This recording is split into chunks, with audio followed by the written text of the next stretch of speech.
Reserve bank of India स्थापित करने में बाबा साहब अम्बेडकर का योगदान था। कितने लोगों को पता है? हिंदू कोड बिल में महिलाओं के लिए इतना बड़ा स्थान देने में बाबा साहब अम्बेडकर का योगदान था। आज हमारे देश के अंदर महिलाओं को जो बराबरी का अधिकार मिला है, उसमें बहुत बड़ा योगदान बाबा साहब अम्बेडकर का है। भारत में किसानों की जो दुर्व्यवस्था थी, किसानों की बदहाली के बारे में आवाज उठाई, उसके बारे में हमारे में से कितने लोगों को पता है? वो इतनी बड़ी हस्ती थे, इतने महान व्यक्ति थे, कहीं ना कहीं उनको एक तरह से दलितों का नेता बना के हमने उनके दायरों को बहुत संकुचित कर दिया।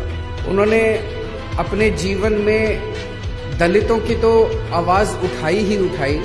वो खुद उस समाज से आते थे, उन्होंने खुद अपने जिंदगी में बहुत संघर्ष किया, लेकिन उन्होंने समाज के हर उस वर्ग की आवाज उठाई जो समाज का वर्ग दबा हुआ था, कुचला हुआ था और जो अन्याय झेल रहा था। उनके जीवन से सबसे बड़ा मैसेज ये है, एक गरीब परिवार में पैदा हुए, गांव में पैदा हुए, वहां पे उन्होंने बचपन में जिस तरह से छुआछूत झेला और जो गरीबी झेली, उस जगह से निकल के, और ऐसे समय में जबकि पढ़ना लिखना कितना मुश्किल होता था, उस समाज के लोगों को स्कूल में जाना कितना मुश्किल होता था। अच्छे अच्छे घरों के, अमीर घरों के बच्चे भी उतना नहीं पढ़ पाते थे।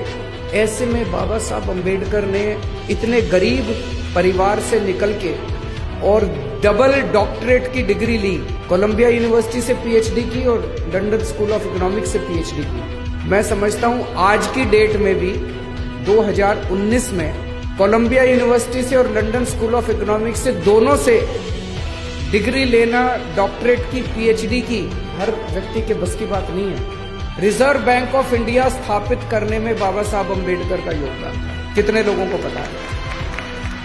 हिंदू कोड बिल में महिलाओं के लिए इतना बड़ा स्थान देने में बाबा साहब अम्बेडकर का योगदान था। आज हमारे देश के अंदर महिलाओं को जो बराबरी का अधिकार मिला है, उसमें बहुत बड़ा योगदान बाबा साहब अम्बेडकर का है। भारत में किसानों की जो दुर्व्यवस्था थी, किसानों के बारे में उन्होंने इतने कदम उठवाए और इतने उन्होंने किसानों की बदहाली के बारे में आवाज उठाई, उसके बारे में हमारे में से कितने लोगों को पता है? बाबा साहब अम्बेडकर ने ऐसा संविधान दिया है हमारे देश को। आप सोच के देखिए, 1947 में जब देश आजाद हुआ था, पूरे देश के ऊपर छोटे छोटे इतने राजा महाराजा थे।